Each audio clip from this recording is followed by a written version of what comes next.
They call him Seatin, the man of legends. Hey guys, what is up? It is Seatin here. Hello and welcome to the Stalker Guide for Wildstar for beginners. So in this video I'm going to be covering a bit about sort of the various mechanics associated with the class, the resources they use, the stats and attributes you want to be aiming for. Just as a heads up guys, this is a beginner's guide. It's not like an endgame min-max your DPS guide. It's some pro tips to get you started, get out there, get dishing out the damage and having fun, which is essentially what the entire game is all about. Now, the first thing about a Stalker, which a lot of people seem to get very confused at, when you initially create your character, the R key, which is just to the left, will be initially defaulted to this nano skin agile. Now, immediately you want to change this to a nano skin called nano skin lethal, which basically increases your damage dealt and also allows you gives you a guaranteed chance to get a critical strike when you're in stealth, which is going to be pretty much every time you open up and start beating on a mob. So that comes in extremely useful. A lot of people aren't actually aware that you can change this nano skin, so that is kind of the big tip that I wanted to get out there and just throw that out there so you guys know this, like, it makes such a big difference when you're fighting mobs 1v1 if you do have that on compared to the other two. So the other two, well, the default one basically kind of increases your dash regeneration, your run speed, endurance a bit. It's pretty useless in all honesty. I actually haven't found a practical use for it yet, but it may be some endgame use, but for now you can pretty much ignore the green one.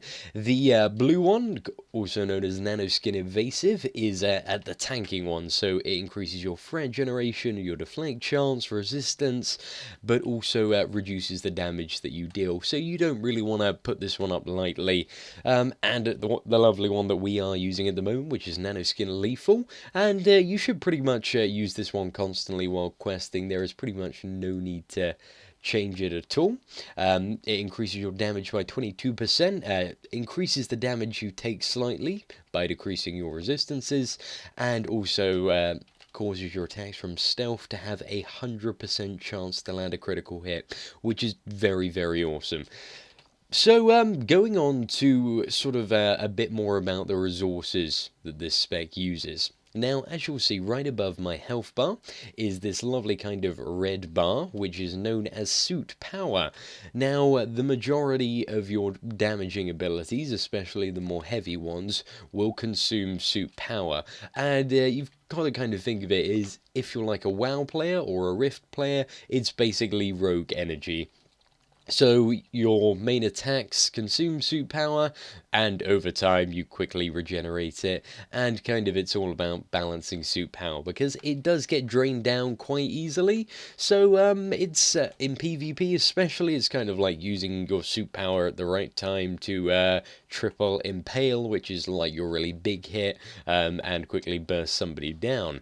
So, one of the really cool things about suit power is there are various abilities, such as Punish, which allow you to generate suit power back if you're below a certain level of suit power. So basically what Punish does, and you'll get this ability, I believe it's around level 14, it deals a certain amount of physical damage and causes you to regenerate 30 suit power if below 35 suit power. So that is definitely an ability you want to have on your bar as soon as you get it. Apart from that, literally up until then you'll be fine with just like the two abilities, which are Impale and Shred, which are your standard abilities, but you'll also have abilities like Stagger, which is a stun, False Retreat, which is a multi-tap sort of knockdown, and also I have Pounce and Analyze Weakness on my bars. Now, Pounce lunges me forward, and Analyze Weakness is something I can use beforehand to make my initial attack hit even harder.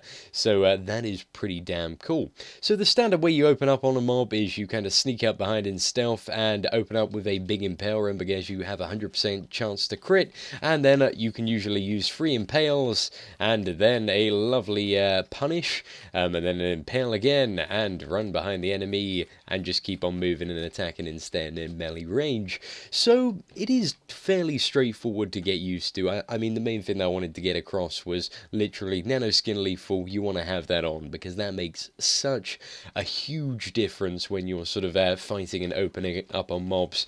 Now at this level, like, you don't take as much health off initially, but literally like levels 1 to 8 you will go around one-shotting stuff with that on, and it's pretty bloody crazy, but also at the same time insanely fun and insanely satisfying.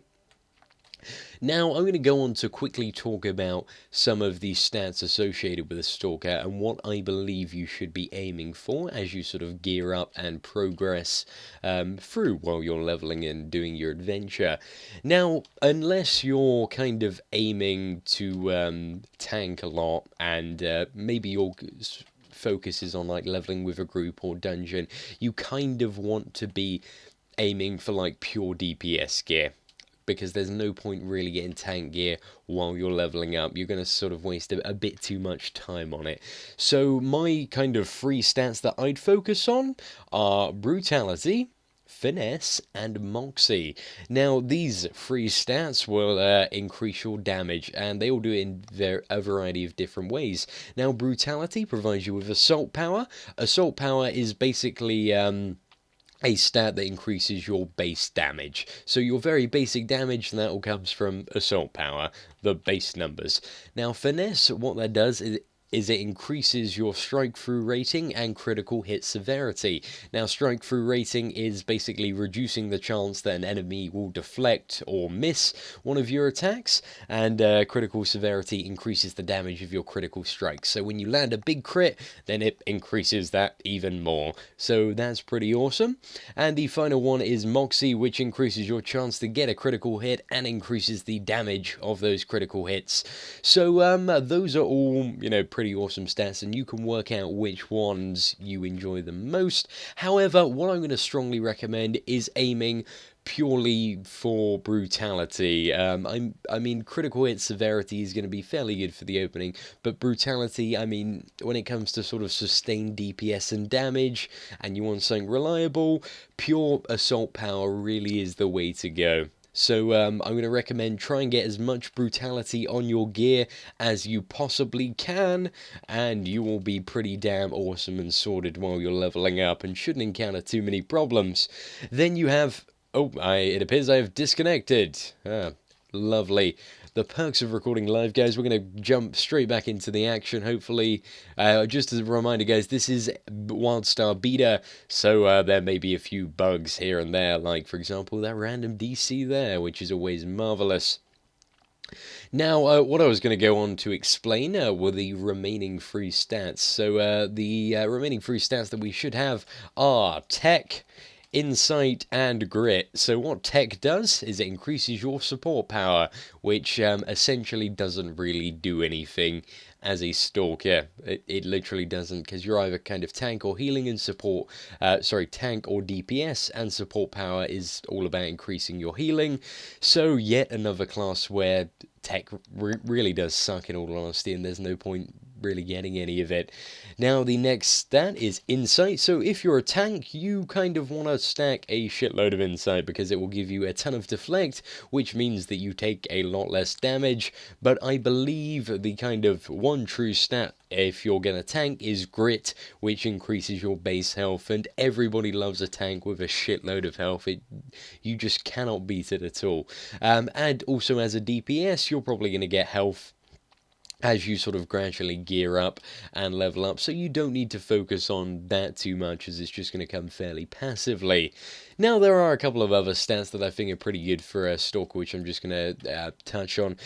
Armor pierce, shield pierce, don't need to worry about them for now, and cooldown reduction, just completely ignore it, you're not going to see them for ages.